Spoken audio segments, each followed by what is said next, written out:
in the previous class we studied wind currents due to uneven. What's the meaning of uneven?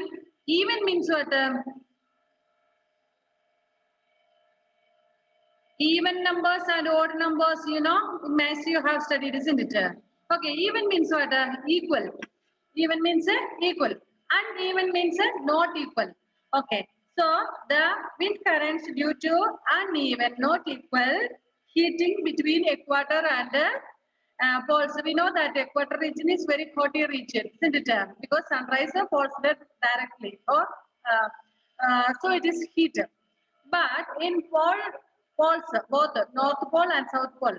In poles, the sun rays falls very vertically, and the sunrise means they do not get much heat there. In sometimes we know you might have studied in lower classes, polar regions are covered with the snow for months together. They may not get even days. That means continuously it will be night. That means they do not get sunlight at all. So not only sunlight, sun's heat also doesn't get. So we know that ഞാൻ കഴിഞ്ഞ ദിവസം വീഡിയോയിൽ നിങ്ങൾ കാണിച്ചിരുന്നായിരുന്നു എക്വാട്ടർ പിന്നെ എക്വാട്ടറിന്റെ നമ്മുടെ degrees standard ആ page number 175 first picture അത് നമുക്കറിയാം. എക്വാട്ടർ കംസ് നിയർ 0 ഡിഗ്രിയിലാണ് എക്വാട്ടർ ഉള്ളത്.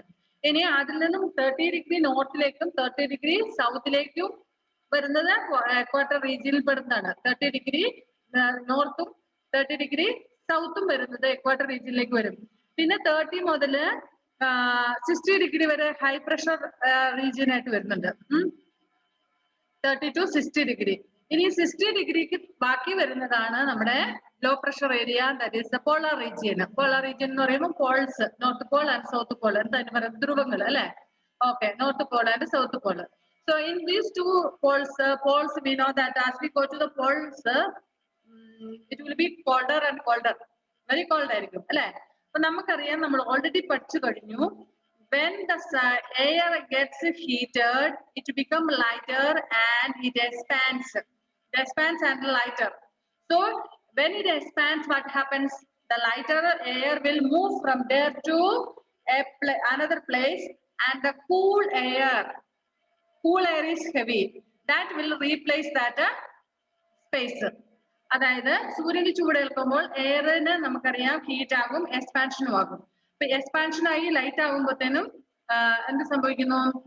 അത് അവിടുന്ന് മൂവ് ചെയ്യും. നമുക്കറിയാം ലൈറ്റ് വെയിറ്റ് ആയിട്ടുള്ള സാധനങ്ങളും ഫാസ്റ്റ് ആയിട്ട് മൂവ് ചെയ്യും. So like that way the heated air which is already light and expanded will move away from there. അപ്പൊ നമ്മുടെ തണുത്ത റീജിയനിൽ നിന്നുള്ള തണുത്ത എയർ അത് ഓൾറെഡി ഹെവി ആണ്, എന്നിട്ട് കുറച്ചുകൂടെ ഭാരമുണ്ട്, not at expanded also. So those air will come and replace here. AMD space replace ചെയ്യും, അങ്ങനെ കാറ്റുണ്ടാകുന്നത് അല്ലെ. ഓക്കെ, സോ അങ്ങോട്ടും ഇങ്ങോട്ടും ഈ റൊട്ടേഷൻ ഇങ്ങനെ നടക്കുന്നുണ്ട്. അതായത് ഹീറ്റ് എയർ അങ്ങോട്ട് പോകുന്നു തണുത്ത എയറിലേക്ക്, തണുത്ത എയർ ഇങ്ങോട്ട് വരുന്നു ഹീറ്റ് എയറിലേക്ക്, അങ്ങനെ വരുന്നുണ്ട്. ഒരു from here the wind blows towards the equator and towards. So at latitude of about 60 north and south, this air meets cold dense air from the poles. As it is warmer than the polar air, it rises again. So ഇങ്ങനെ ചൂട് പിടിച്ച കാറ്റ് 60 ഡിഗ്രിയിലെ ആ ഏരിയയിലേക്ക് എത്തുമ്പോൾ അവിടെ നിന്ന് polar റീജിയനിൽ തണുത്ത കാറ്റ് വരുന്നത്. അതുകൊണ്ട് തന്നെ ഓട്ടോമാറ്റിക്കലി ഇത് അങ്ങനെ ഒരു എപ്പോഴും ഇങ്ങനെ റൊട്ടേഷൻ നടന്നുകൊണ്ടേയിരിക്കും. മനസ്സിലായോ? കോൾഡ് എയറും ഹോട്ട് എയറും തമ്മില്. See here, ആ പിക്ചറിൽ നോക്കിയാൽ നമ്മുടെ monsoon winds in over India എന്ന് പറഞ്ഞുകൊണ്ട് കാണിച്ചതിൽ നോക്കിയാൽ അത് നമുക്ക് അടുത്ത ഇതിൽ പഠിക്കാം. Thus a low pressure area is created at 60 degree latitude. The cold dense air from the polar regions rushes to take this place. Polar റീജിയനിലെ തണുത്ത എയർ ഇങ്ങോട്ട് വരും, ഇവിടെ നിന്നുള്ള ചൂടായിട്ടുള്ള എയർ അങ്ങോട്ട് പോകും. കാരണം ഇത് ലൈറ്റ് ആണ്, ഇത് എങ്ങോട്ടും പോകണം അല്ലെ, മൂവ് ചെയ്തുകൊണ്ടേയിരിക്കും. അപ്പോൾ ആ സ്ഥലത്തേക്ക് പോളാർ റീജിയനിലെ cold air will come. In this way, a pattern of wind circulation is set up on the earth. So if the earth had stood still, these winds would have blown directly from north to south and from south to north. But the earth is not standing properly, means it is always rotating and revolution. So rotation and revolution is going on. അതുകൊണ്ട് എന്താണ് സംഭവിക്കുന്നത്? But as the earth rotates, the winds in the northern hemisphere steer to the right and the winds in the southern hemisphere steer to left. അല്ലെങ്കിൽ rotation ഇല്ലായിരുന്നുവെങ്കിൽ, ഈ rotation എന്ന് പറയുന്ന ഒരു procedure ഇല്ലായിരുന്നുവെങ്കിൽ എന്ത് സംഭവിച്ചേനെ? Northern ഹെമിസ്ഫിയറിൽ direct ആയിട്ട് സദേൺ ഹെമിസ്ഫിയറിലേക്കും, സദേൺ ഹെമിസ്ഫിയറിൽ നിന്ന് direct ആയിട്ട് northern ഹെമിസ്ഫിയറിലേക്കും കാറ്റ് പോയിക്കൊണ്ടിരുന്നേനെ. പക്ഷെ ഇവിടെ എന്ത് സംഭവിക്കുന്നു? എർത്ത് റൊട്ടേറ്റ് ചെയ്യുന്നതുകൊണ്ട് നോർത്തേൺ ഹെമിസ്ഫിയറിലെ കാറ്റ് റൈറ്റ് സൈഡിലേക്കും, സദേൺ ഹെമിസ്ഫിയറിലെ വിൻഡ് ലെഫ്റ്റ് സൈഡിലേക്കും വീശിക്കൊണ്ടിരിക്കുന്നു. ഇവിടെ നോക്കിക്കേ, നമ്മുടെ പിക്ചർ ഇവിടെ രണ്ടെണ്ണം തന്നിട്ടുണ്ട്. മൺസൂൺ ക്ലൈമറ്റ് ആണ് നമുക്ക് ഇന്ത്യയിലുള്ളത് അല്ലെ? Because India is covered from സീസ് ആൻഡ് ഓഷൻസ് ഫ്രം 3 സൈഡ്സ്. ഇന്ത്യയുടെ 3 സൈഡിലും സീസും ഓഷനും ഒക്കെയാണ് ഉള്ളത് അല്ലെ? ഓക്കെ, നമുക്കറിയാം വൺ സൈഡിൽ നമുക്കറിയാം അറേബ്യൻ സീ ഉണ്ട്, പിന്നെ ഒരു സൈഡിൽ ഇന്ത്യൻ ഓഷൻ ഉണ്ട്, പിന്നെ ഇപ്പുറ സൈഡിൽ നമുക്ക് വന്ന ബേ ഓഫ് ബംഗാൾ ഉണ്ട്. സോ 3 സൈഡും നമുക്ക് എന്താണുള്ളത്? പെനിൻസുലാർ ഇന്ത്യ എന്നാണ് അതുകൊണ്ട് പറയുന്നത്. 3 സൈഡും വെള്ളത്തെ ചുറ്റപ്പെട്ട് കിടക്കുന്ന സ്ഥലത്തിനാണ് പെനിൻസുലാർ എന്ന് പറയുന്നത്. India is A peninsular country. അപ്പൊ ഇന്ത്യയുടെ 3 സൈഡിലും വെള്ളമുണ്ട്. നമുക്കറിയാം, നമുക്ക് കടലിൽ നിന്ന് കിട്ടുന്ന വെള്ളത്തിന്റെ ആ ഒരു ഇതനുസരിച്ചാണ് നമ്മുടെ ക്ലൈമറ്റ്. മൺസൂൺ ക്ലൈമറ്റ് ആണ് ഇന്ത്യയിൽ കൂടുതലും ഉള്ളത്. പ്രത്യേകിച്ച് നമ്മുടെ കേരളത്തിലൊക്കെ കോസ്റ്റൽ റീജിയൻസ് ആണ്. നമ്മുടെ കേരളമൊക്കെ കോസ്റ്റൽ സ്റ്റേറ്റ് ആണ് അല്ലെ? അപ്പൊ നമുക്ക് കേരള, തമിഴ്നാട്, ആന്ധ്രാപ്രദേശ്, കർണാടക ഇങ്ങനെ ഇവിടെയൊക്കെ നമുക്ക് മൺസൂൺ ക്ലൈമറ്റ് നോക്കാം. ഇത് എക്വാട്ടർ 0 ഡിഗ്രി ആണ് നമുക്ക് ഇവിടെ തന്നിരിക്കുന്നത്. നോക്കാം, നിങ്ങൾ ചിത്രം ക്ലിയർ ആയിട്ട് നോക്കണേ. 175 ഫസ്റ്റ് പിക്ചറില് വെസ്റ്റ് ഓൺ ഷോർ വിൻഡ്സ് എന്ന് പറഞ്ഞാൽ നമുക്ക് എക്വാട്ടർ എന്നുള്ളത് കണ്ടോ? ഫസ്റ്റ് പിക്ചറില് എക്വാട്ടർ എന്നുള്ളത് കണ്ടായിരുന്നോ നിങ്ങള്? ഇന്ത്യയിലേക്ക് കാറ്റ് വീശുന്നത് ഇവിടെ എക്വാട്ടർ. ഓക്കെ, എക്വാട്ടർ 0 ഡിഗ്രീസ് ആണ് തന്നിരിക്കുന്നത് അല്ലെ? ആ 0 ഡിഗ്രിയിൽ നിന്നും നമ്മളിപ്പോൾ നോർത്തേൺ സൈഡിലാണുള്ളത്. അപ്പൊ ആ കാറ്റ് എങ്ങോട്ട് വീശുന്നു? ഇന്ത്യയുടെ ഉള്ളിലേക്ക് വീശുന്നു. പക്ഷെ അതായത് നമുക്കറിയാം, നോർത്തേൺ സൈഡിൽ നിന്ന് നമുക്ക് റൈറ്റിലേക്ക് വീശുന്നു. ഇപ്പുറത്ത് നോക്കിക്കേ, ബേ ഓഫ് ബംഗാളിൽ നിന്നുള്ളതും ഓപ്പോസിറ്റ് സൈഡിലേക്ക് വീശുന്നു. രണ്ടും ഒരേപോലെ വരുന്നു അല്ലെ? ഓപ്പോസിറ്റ് സൈഡിലാണ് വീശുന്നത്. ഒരെണ്ണം ഇങ്ങോട്ട് വീശുന്നു, മറ്റേത് അപ്പുറത്തോട്ട് വീശുന്നു. ഇനി മൺസൂൺ മീൻസ് ഓവർ ഇന്ത്യ, തിരിച്ചത് അതേപോലെ തന്നെ അങ്ങോട്ട് പോയ പോലെ തന്നെ തിരിച്ച് നോർത്തേൺ യൂണിവേഴ്സിലേക്ക് തിരിച്ച് വീഴുന്നു. രണ്ടാമത്തെ പിക്ചറിൽ മറ്റത് ഇപ്പുറം സൈഡിൽ നിന്ന് താഴോട്ട് വരുന്നു. Okay, dry offshore means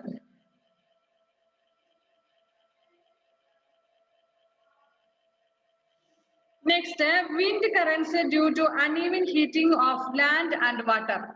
So first we studied wind currents due to uneven heating in equator and poles or polar regions. Second one നമ്മൾ പഠിക്കാൻ പോകുന്ന ഈ wind currents due to uneven heating of land and water. ലാൻഡിലെയും വാട്ടറിലെയും ഹീറ്റിലും തമ്മിലുള്ള വ്യത്യാസം നമ്മൾ നേരത്തെ പഠിച്ചാണ്. What is land breeze and what is sea breeze, സിൻഡിറ്റ്. ഓക്കെ, നമ്മൾ പഠിച്ചു കരയിലെ എയർ പെട്ടെന്ന് ചൂടാകുന്നു, അതുപോലെ തന്നെ പെട്ടെന്ന് തണുക്കുന്നു. But the air over the oceans and seas will get heated slowly and also it will be get cooled slowly.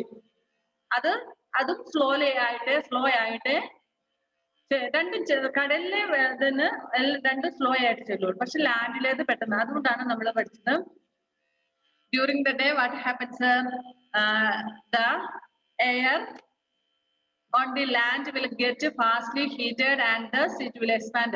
So what happens, the expanded air will go to the sea where the air is cool, and the air which from the sea it will come to the land. ലാൻഡിലേക്ക് വരും. അവിടെ തണുത്തതല്ലേ ഉള്ളത്?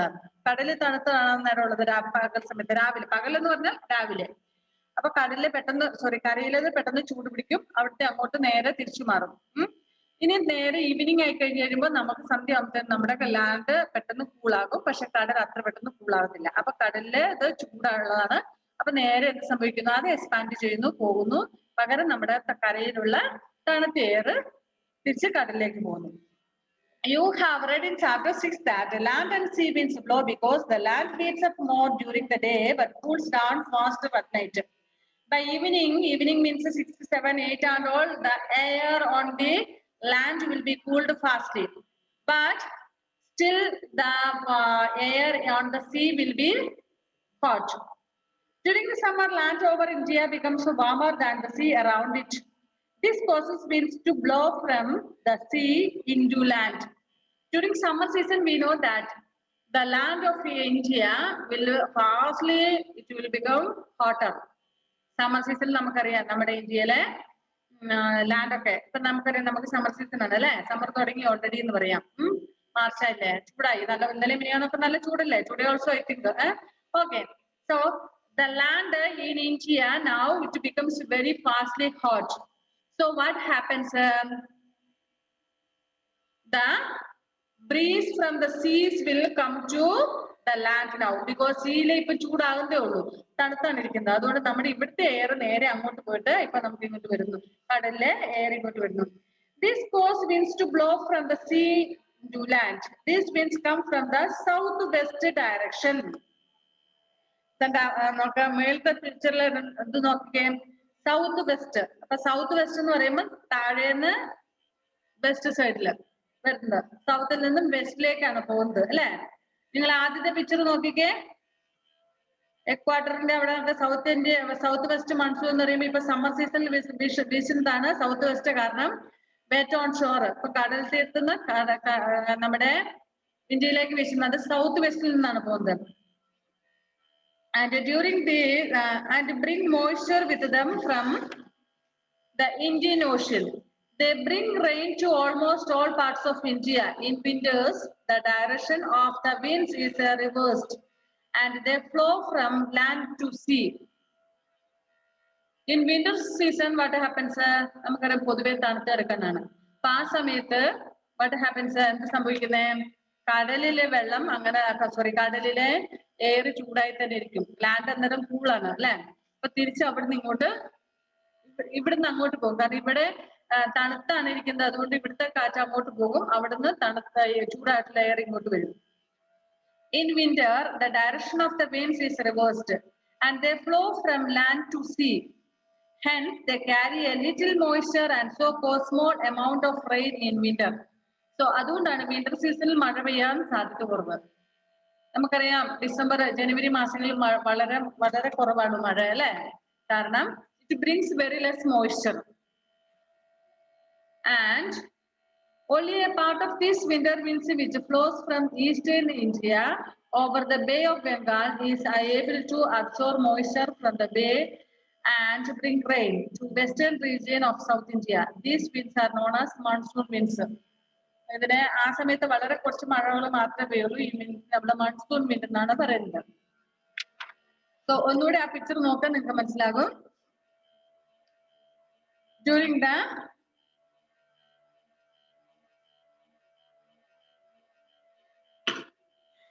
During summer season, the land is already heated. Land is heated. അപ്പൊ എന്താ സംഭവിക്കുന്നത് സീയിലെ തണുത്ത എയറിനെ മാറ്റി അങ്ങോട്ട് കരയിൽ നിന്നും കരയിലുള്ള എയർ പോകും അപ്പൊ തണുത്ത കാറ്റ് നമ്മുടെ ലാൻഡിലേക്ക് വരും അത് സൗത്ത് വെസ്റ്റ് മൺസൂൺ ആയിരിക്കും. പക്ഷെ വിന്റർ സീസണിലേക്ക് വരുമ്പോൾ ആ സമയത്ത് നമുക്ക് സമ്മർ സീസണിൽ നമുക്ക് കുറച്ചൊക്കെ മഴ കിട്ടാറുണ്ട് ഏപ്രിൽ മെയ് മാസങ്ങളിലൊക്കെ മഴ കിട്ടാറുണ്ട് അല്ലെ ഓക്കെ അത് കഴിഞ്ഞ് ജൂൺ ജൂലൈയിലൊക്കെ നന്നായിട്ട് നമുക്ക് മഴ കിട്ടും okay but in winter season we do not get much rain because തിരിച്ചു വീശുകയാണ് ചെയ്യുന്നത് കാരണം അന്നേരം കരയിലെ എയർ കൂൾഡ് ആണ് വിന്റർ സീസണില് പകരം കടലിലെ എയർ ആണ് കുറച്ചുകൂടെ ഹോട്ട് ആയിട്ടുള്ളത്. സോ ഇവിടെയുള്ള കാറ്റെല്ലാം കൂടെ അങ്ങോട്ട് പോവുകയാണ് ചെയ്യുന്നത്. So do not get much moisture and no rain at all. Once in a while വളരെ കുറച്ച് മാത്രമേ കിട്ടുകയുള്ളൂ rain. Next thunderstorms, cyclones and tornadoes. Thunderstorm എന്ന് പറഞ്ഞാൽ എന്താണ്?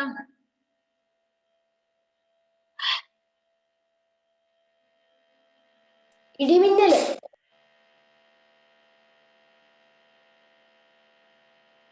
thunderstorm എന്ന് പറഞ്ഞാൽ വലിയ കൊടുങ്കാറ്റാണ് കേട്ടോ. A thunderstorm is a kind of weather characterized by heavy rain, thunder and lightning. Miss കൊടുങ്കാറ്റാണോ മിസ്? അല്ല, ഈ കൊടുങ്കാറ്റ് എന്ന് പറഞ്ഞാല് എന്താ പറയാ, അതിന് മലയാളത്തിൽ വേറെ പറഞ്ഞത് വലിയ മഴയും തണ്ടറിങ്ങും ലൈറ്റനിങ്ങും ഒക്കെ കൂടിയിട്ടുള്ളതാണ് തണ്ടർസ്റ്റോം എന്ന് പറയുന്നത്. അതിന്റെ തൊട്ടുപാട് ഞാൻ പിന്നെ പറയാം. അതായത് heavy rain, thundering and lightening ഇതെല്ലാം കൂടെ കൂടിയിട്ട്. Thunderstorm is a kind of weather characterized by heavy rain, thunder and lightning. It frequently occurs in hot and humid tropical areas like India. നമുക്ക് ഉണ്ടാകാറുണ്ടല്ലേ വലിയ എന്താ ഇടിമിന്നലോട് കൂടിയിട്ടുള്ള മഴ അല്ലെ? Okay. So frequently occurs in hot and humid tropical areas like India. India നല്ല tropical humid, നമുക്ക് ഭയങ്കര ഇങ്ങനെ ഉഷ്ണം എടുക്കുന്ന ഒരു കാലാവസ്ഥയാണ് അല്ലെ? ഹ്യൂമിഡിറ്റി ഒക്കെ ഉണ്ട് അല്ലെ? Okay. So like that way ഉണ്ടാകുന്നതാണ്. It frequently occurs in hot and humid tropical areas like India. As the air near the Earth's surface heats up, it rises. This produces strong upward rising winds which carry moisture with them. എന്തുവാടാ സോണ കുറിച്ച് പോയില്ലടാ.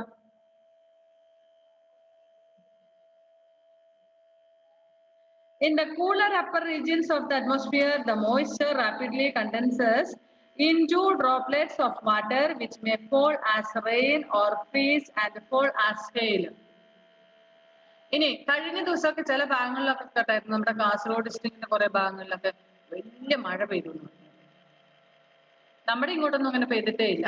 പിന്നെ ഞാൻ കേട്ട എന്റെ പയ്യാവൂര് ഭാഗത്തോട്ടൊക്കെ വലിയ പെരും മഴയായിരുന്നു. പക്ഷെ ആ മഴയുടെ ഒരു പ്രത്യേകത ഉണ്ട്, ഭയങ്കര ഇടിയും മഴയും കാറ്റും തണ്ടർ സ്റ്റോമും എന്ന് വെച്ചാല് ആലിപ്പഴം വീഴലും ഒക്കെ ആയിട്ട്. ആലപ്പുഴ എന്നാന്നറിയാമോ? എന്തുവാ? ആലപ്പുഴയോ? ഞാൻ നോക്കട്ടെ, അതിന്റെ എനിക്കൊരു ഫോട്ടോ ഇട്ട് തന്നിരുന്നു, അതുണ്ടോ എന്ന് നോക്കട്ടെ. അതുണ്ടെങ്കിൽ ഞാന്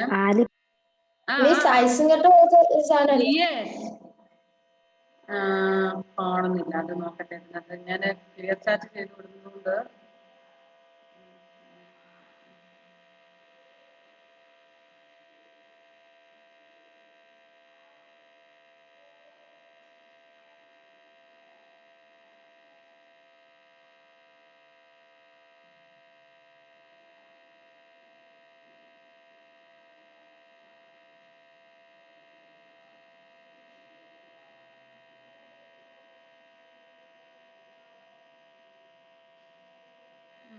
ഞാനുണ്ടെങ്കിൽ പിന്നെ അത് ഇതാണ്, ഇപ്പൊ അത് കാണുന്നില്ല.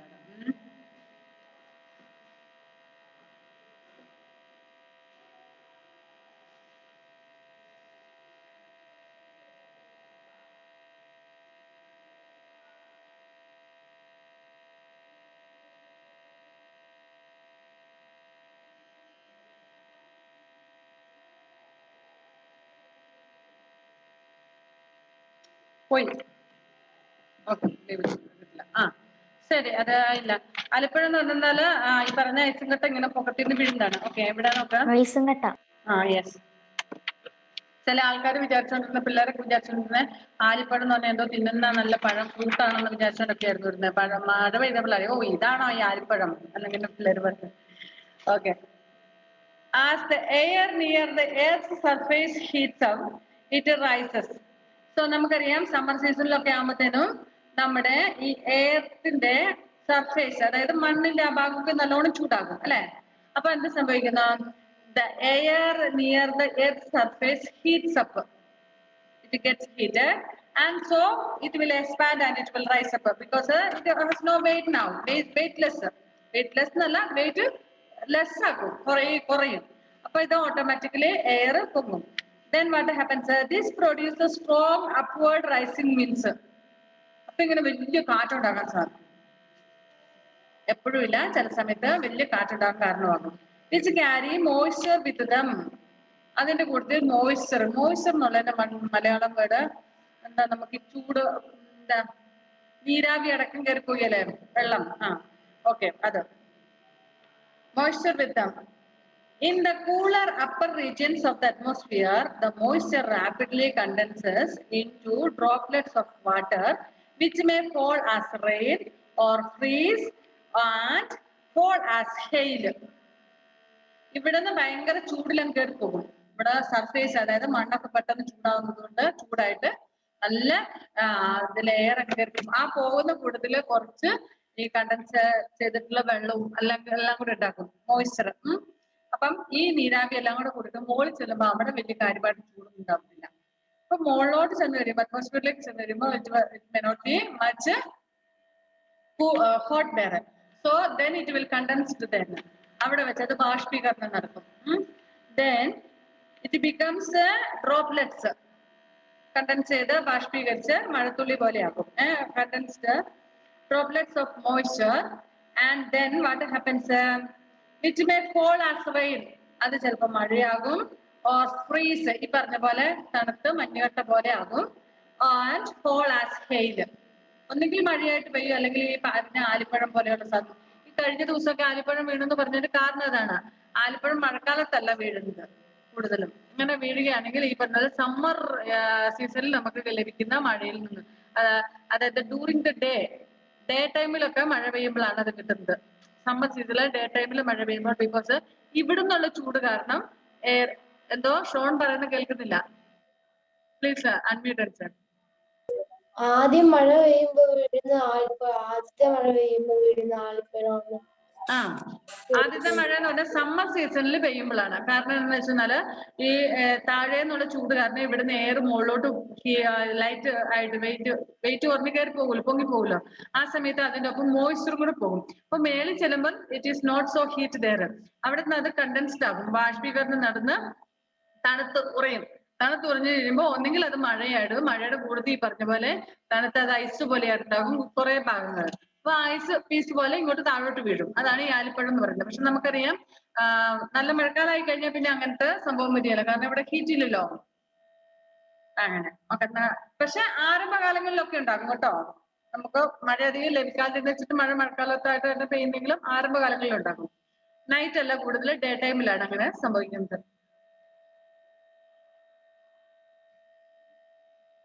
In the cooler upper regions of the atmosphere, the moisture rapidly condenses into droplets of water, which may fall as rain or freeze and fall as hail. The water droplets and ice crystals collide with each other due to the swift rising air. പെട്ടെന്ന് ഇവിടുന്ന് അങ്ങോട്ട് നല്ല ചൂടിലും കയറി പോകുമ്പോൾ എന്ത് സംഭവിക്കുന്നു? Water droplets and ice crystal collide with each other due to the swift rising air. This collision produces static electricity and the clouds get charged. Thundering ഉണ്ടാകുന്ന എങ്ങനെയാണെന്ന് അറിയാമോ? എങ്ങനെയാണെന്ന് വെച്ചാൽ നമ്മുടെ ഇവിടുന്ന് ഈ പറയുന്ന എയർ മുകളിലോട്ട് ചെന്ന് കഴിയുമ്പോൾ അവിടുത്തെ തണുത്ത ഡ്രോപ്ലെറ്റ്സും ഈ എയറും പിന്നെ ഇതാകിയല്ലേ, എന്താ പറയണ്ടേ, വെള്ളം, അതായത് ഇവിടുന്ന് പോയ മോയ്സ്ചർ അവിടെ ചെല്ലും, വെള്ളം ബാഷ്പീകരിക്കും അല്ലെ, കണ്ടൻസ്ഡ് ആകും. കണ്ടൻസ്ഡ് ആയി കഴിഞ്ഞ വെച്ചിട്ട് വാട്ടർ, ആ വെള്ളം പിന്നെ അത് തണുത്ത വെള്ളമായിട്ട് മാറും. പിന്നെ ആ വെള്ളമായിട്ട് മാറാൻ വെള്ളവും പിന്നെ അതിന്റെ കൂടുതലുള്ള ഐസ് ക്രിസ്റ്റൽസും കൂടെ കൂടിയിട്ട് collide. What is the meaning of collide? Collide means dash each other, കൂട്ടിയിരിക്കുക. അങ്ങനെ കൂട്ടിയിരിക്കുമ്പോൾ എന്ത് സംഭവിക്കുന്നു? And the swift rising air, these collide with each other due to the swift rising air. ഈ എയർ ഇവിടുന്ന് നല്ല ഫോഴ്സിൽ അങ്ങോട്ട് കയറി പോകുന്നു. അവിടെ ഓൾറെഡി നേരത്തെ ചെന്ന് എയർ അത് കണ്ടൻസ്ഡ് ആയിട്ട് വാട്ടറും അല്ലെങ്കിൽ ഈ പറയുന്ന ഹെയിലൊക്കെ ആയി ഐസ് പീസ് പോലെയായി, എന്നിട്ട് അതും കൂടെ തമ്മിൽ കൂട്ടിയിരിക്കുന്നു. ഈ നല്ല ഫോഴ്സിലല്ലേ ഇവിടുന്ന് വീണ്ടും എയർ കയറി പോകുന്നത്, ആ ഒരു ഇതില്. അപ്പോൾ എന്ത് സംഭവിക്കുന്നു? The clouds may get charged. അതിന്റെ ഫലമായിട്ട് എന്താ സംഭവിക്കുന്നത്? The collision produces static electricity and the clouds get charged. അത് തമ്മിൽ കൂട്ടിയിടിക്കുമ്പോൾ എന്ത് സംഭവിക്കുന്നു? ഇലക്ട്രിസിറ്റി പ്രൊഡ്യൂസ് ചെയ്യുന്നു. ആൻഡ് ആ ഇലക്ട്രിസിറ്റിയിൽ കൂടെ ക്ലൗഡ്സ് മേ ചാർജ്ഡ്. ക്ലൗഡ്സിന് അതിന് ചാർജ്, അതായത് കറണ്ട് കിട്ടും. Then what happens? Huge sparks are produced between clouds or between a cloud and the ground. അപ്പോൾ വലിയ സ്പാർക്ക് ഉണ്ടാകും കൂട്ടിയിടിച്ചു കഴിയുമ്പോൾ. അതായത് കറണ്ട് ആണ്. കറണ്ട് നമ്മൾ പറഞ്ഞു, കറണ്ട് നമുക്കറിയാം, കറണ്ടിന്റെ രണ്ട് വയറുകൾ തമ്മിൽ കൂട്ടിയിടിക്കും. നിങ്ങൾ ഈ വെൽഡ് ചെയ്യുന്നൊക്കെ കണ്ടിട്ടുണ്ട് മക്കളെ? എവിടെയെങ്കിലും വെൽഡ് ചെയ്യുന്ന കണ്ടിട്ടുണ്ട് കമ്പ്യൂട്ടർ ഉണ്ട് മിസ്, ഉണ്ട് ഉണ്ട്. മിസ്. അപ്പൊ ഇതിലേക്ക് കറണ്ട് സാധാരണ ഒരു അയൺ പീസ് അല്ലെങ്കിൽ വേറെ എന്താ പറയുന്നത് കറണ്ട് പാസ് ചെയ്യുന്ന ഏതെങ്കിലും ഒരു മെറ്റലുകൾ തമ്മിലാണ് വെൽഡ് ചെയ്യാൻ വേണ്ടിട്ട് ഉപയോഗിക്കുന്നത് അല്ലെ? ആ മെറ്റലും കറണ്ട് അതിലേക്ക് കടത്തി പിടിക്കുകയാണ് ചെയ്യുന്നത്. അപ്പൊ അതിന്റെ സ്പാർക്ക് ഉണ്ടാവുന്നത് കണ്ടിട്ടുണ്ട് അല്ലെ? അപ്പൊ നിങ്ങൾ കണ്ടിട്ടില്ലേ? ഓക്കെ. സാധാരണ വെൽഡേഴ്സ് ഒക്കെ ഒരു ഗ്ലാസ് ഉപയോഗിച്ച് ചെയ്യുന്നത്, അല്ലെങ്കിൽ it is very harmful for the eyes. Okay. See like the same way here. ഈ ചൂട് കാരണം സമ്മർ സീസണിലൊക്കെയാണ്, പ്രത്യേകിച്ച് മഴക്കാലത്തും ഇല്ലാന്നല്ല. ഓക്കെ. ചൂട് കാരണം ഇവിടുത്തെ എയർ റേസ് ചെയ്ത് അതിന്റെ കൂട്ടി മോയ്സ്ചറും കൂടെ പോകുന്നു. മേളിൽ ചെല്ലുമ്പോൾ അതെന്താവുന്നു? അവിടെ ചെല്ലുമ്പോൾ തണുപ്പാണ്. തണുത്ത് കഴിയുമ്പോഴത്തേന് ആ ഇവിടുന്ന് പോയ മോയ്സ്ചർ നല്ല ചൂടോടെ അങ്ങോട്ട് പോയിട്ടുള്ള സാധനം അവിടെ ചെല്ലും. തണുത്ത് കഴിയുമ്പോൾ ഒന്നെങ്കിൽ വാട്ടർ ആയിട്ടോ അല്ലെങ്കിൽ ഐസ് പീസ് ആയിട്ടോ താഴ്ത്തു വരും. ആ സമയത്ത് ഇത് തമ്മിൽ കൂട്ടിയിരിക്കും. അതായത് വാട്ടറും ഈ പറഞ്ഞ ഐസ് പീസുകളും തമ്മിൽ കൂട്ടിയിരിക്കും, കൊളൈഡ് ചെയ്യും. ആ കൊളൈഡ് ചെയ്യുമ്പോൾ ഭയങ്കര ശക്തമായിട്ട്, ചെറിയൊരു ഇങ്ങനെയൊന്നും അടിക്കുന്ന പോലത്തെ ഒന്നുമല്ല. ഇറ്റ്സ് എ വെരി ഹാർഡ്, വളരെ ശക്തമായിട്ടാണ്. അതിന്റെ ഫലമായിട്ട് എന്ത് ചെയ്യുന്നു? സ്പാർക്ക് ഉണ്ടാകും, അല്ലെങ്കിൽ ഇലക്ട്രിസിറ്റി ഉണ്ടാകും. കറണ്ട് പോലെ ഒരു ഇതുണ്ടാകും. അപ്പോൾ ആ ഇതുകൊണ്ട് നമ്മുടെ ക്ലൗഡ്സിന് കറണ്ട് കിട്ടും. അപ്പൊ സ്പാർക്ക് ഉണ്ടാകും. അത് ചിലപ്പോൾ രണ്ട് ക്ലൗഡ്സുകൾ തമ്മിൽ കൂട്ടിയിരിക്കുന്നതായിരിക്കും, ചിലപ്പം ഒരു ക്ലൗഡ് തന്നെ അതിന്റെ ഉള്ളിൽ തന്നെ ഉണ്ടാകുന്ന വൈബ്രേഷൻസ് ആയിരിക്കും.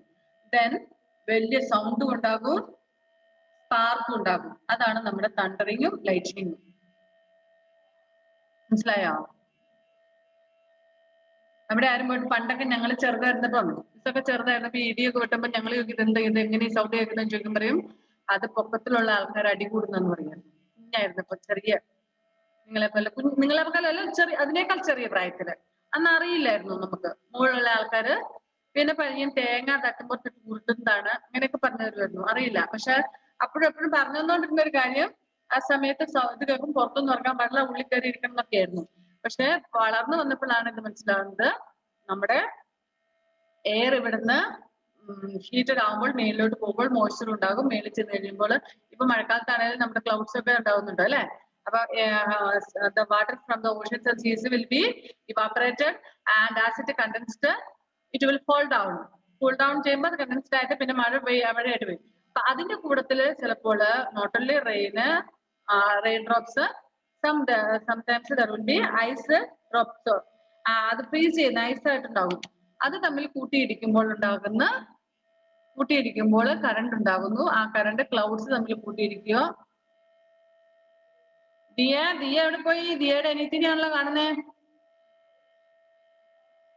മൊത്തത്തിൽ പോയാ? കൂട്ടിയിടിക്കുക, കറണ്ട് ഉണ്ടാവും. ഇപ്പൊ സ്പാർക്ക് ഉണ്ടാക്കും. ദാറ്റ് ഈസ് ആ സൗണ്ട് ആണ് നമ്മുടെ ലൈറ്റ്നിങ്ങും തണ്ടറിങ്ങും ഒക്കെ. The water droplets and ice crystal collide with each other due to the swift rising air. These collisions produce static electricity and the clouds get charged. Huge sparks are produced between clouds or between a cloud and the ground. This is the lightning we see. The lightning heats up the air in its path so quickly that a loud booming sound is produced. This is the thunder we hear along with the lightning. ഞാൻ share ചെയ്യാൻ പറ്റും നോക്കട്ടെ.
Squeaks, where are you? Squeaks, where are you? Squeaks. Oh, there you are, Squeaks. Oh, it's okay, Squeaks. Thunderstorms can get kind of loud and maybe even a little scary sometimes. But you know what? Sometimes things that are frightening are a little less scary when we understand what causes them. And we can learn what causes things by asking questions. That's why we're so glad that we heard from our friend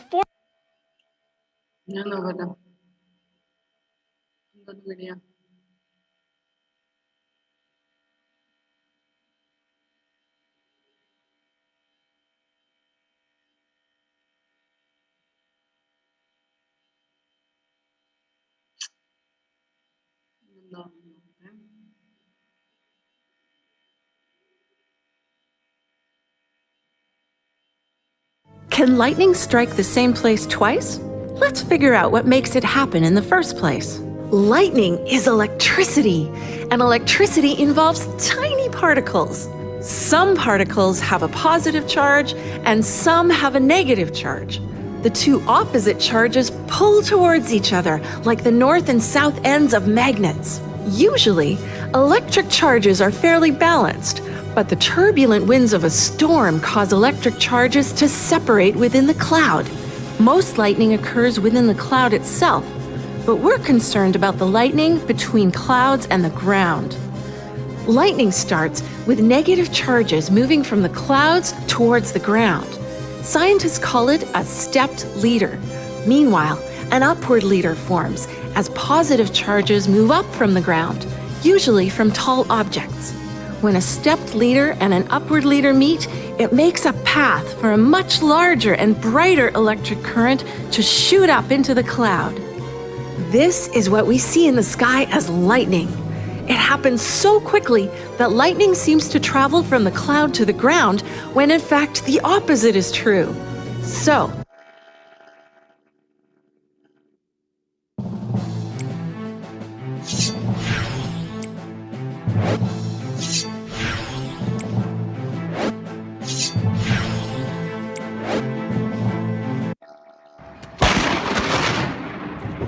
we live in an electrical world. When we get hit by about 50 to 100 strikes of lightning every second, we're talking about billions of strikes a year.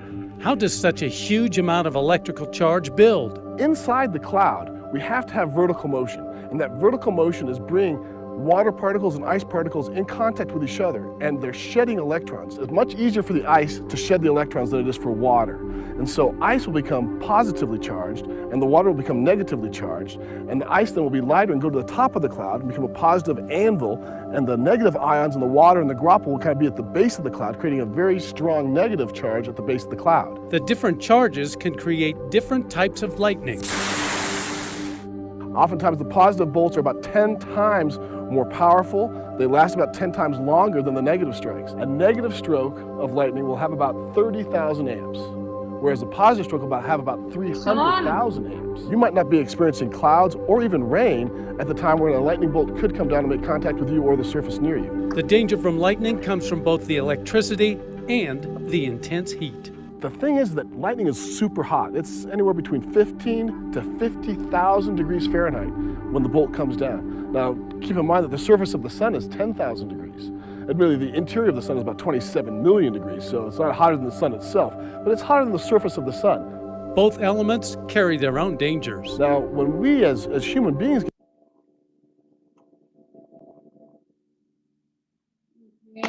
proper video എന്ന് പറയാനില്ല. Okay, നമ്മുടെ time കഴിഞ്ഞു മക്കളെ. നമുക്ക് ഒരു ബിറ്റും കൂടി ഇല്ലേ? One more bit is there now. We'll continue there. Okay.